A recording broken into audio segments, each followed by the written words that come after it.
Well, Ensemble Theatre of Cincinnati is giving people a chance to experience a historic moment in the London Theatre with their premiere of Red Velvet. Yeah, the story takes us backstage of 1800s London to a time when actor Ira Aldridge became the first African-American man to play the lead character in Othello on an English stage.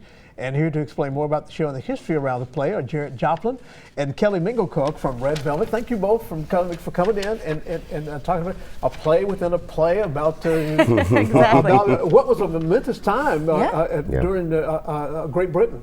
Tell us a little bit about it. Sure. Yes, it's about mostly unknown man coming back into our historical awareness now because of this play, Ira Aldridge.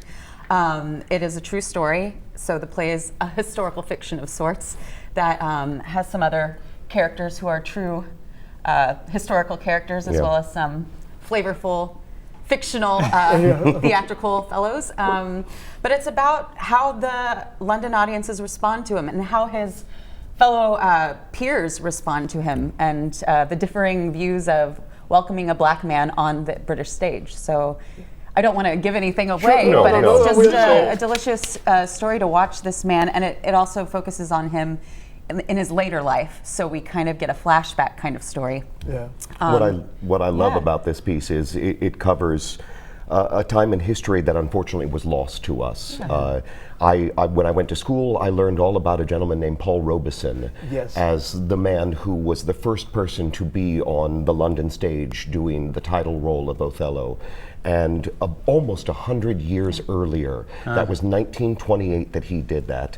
In 1833, Ira Aldridge did it. Wow. Oh, yeah. And unfortunately, I won't, no spoilers here, but you can Google it. You can Google it, yes, That's indeed. what you do. But for whatever reason, that has been lost to history, and I love that we are finding this again, because it is like so many other trailblazers out there that because of barriers, we lose the strides they have made. We lose how far they have come in their field due to a barrier, a gender, a race, something like that. Yeah. The amazing thing too, and we were kind of talking about it during the commercial break a little bit, even though we're talking about something, you know, far back in history, a ways anyway, there is a significance in this time we are living right now to, I would guess, the themes in the show. Yeah. Absolutely. Yeah. We're still dealing with race issues. Oh, yes. Yeah, it's... Matter of fact, it came up last night during the Academy Awards. That sort of thing, as it has in many of the award shows and that sort of thing. And this was during a time in London. I kind of don't know how to equate it to U.S. times, but slavery was being outlawed during that time when in the Mr. colonies Aldridge appeared. Yeah.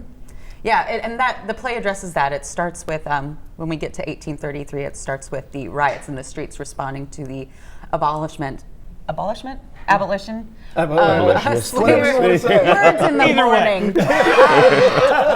But the British colonies were just getting rid of slavery, so it's a great parallel happening in the moment of the play. So Has it led to deeper conversations not only within the cast, but do you think the audiences will leave sort of talking about not only the historical significance, but about where we are now and the places we still need to go? Very I certainly much so. hope so. Yeah. And it has a lovely little moment where we get to see him doing some Othello, but it's really about him, and it's I don't want people to think that this is a Shakespeare play, and if you're not into Shakespeare, it's not for you, because that's a lovely little added layer of this play. So Excellent. Oh, it sounds great. It does. It does. Red Velvet, Ensemble Theatre of Cincinnati. We'll get more information, of course, on our website, local12.com. Thank you both for coming in. Thank you for having us. We know how much actors like to wake up early in the morning. so We great. love it, though. Yeah. We'll be playing March 6th through the 31st, so I hope you guys get a chance to see it. Oh, excellent.